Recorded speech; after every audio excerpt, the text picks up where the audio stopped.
تیسرا حق قرآن کریم کا اس کی تلاوت کرنا ہے. ہمارے یہاں یہ بھی ایک ٹرینڈ چل پڑا ہے کہ بعض حضرات کا پورا فوکس جو ہے اس پر ہوتا ہے کہ آپ کو قرآن کو سمجھنا ہے. اس پر اتنا فوکس ہے کہ قرآن کی تلاوت کی اہمیت انہوں نے گھٹا دی.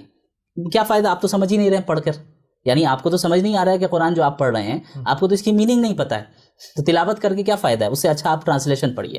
تو یہ بھی ایک غلط فکر ہے. تلاوت چھوڑ دیتے ہیں اور صرف ٹرانسلیشن پڑھتے ہیں.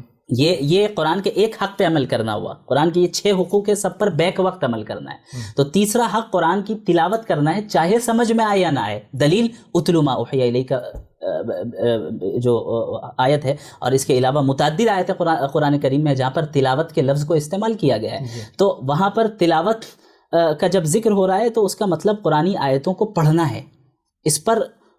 اس میں یہ چیز مشروط نہیں ہے کہ وہ چیز آپ کو وہ آیت آپ کو سمجھ میں آ رہی ہو یا نہیں آ رہی ہو.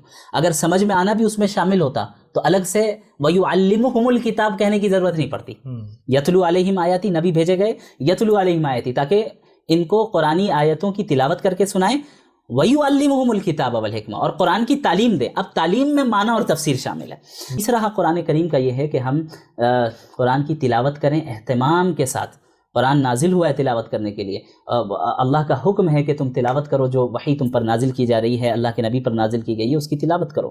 تو اس کا معمول ہونا چاہیے. اور یقین جانیے جب انسان اسے معمول بنا لیتا ہے وہ ایک غیر معمولی برکت اپنی روزمرہ کی زندگی میں دیکھتا ہے، اپنی تجارت میں برکت دیکھتا ہے، اپنے معاملات میں برکت دیکھتا ہے. قرآن کی تلاوت کا نتیجہ ہوتا ہے.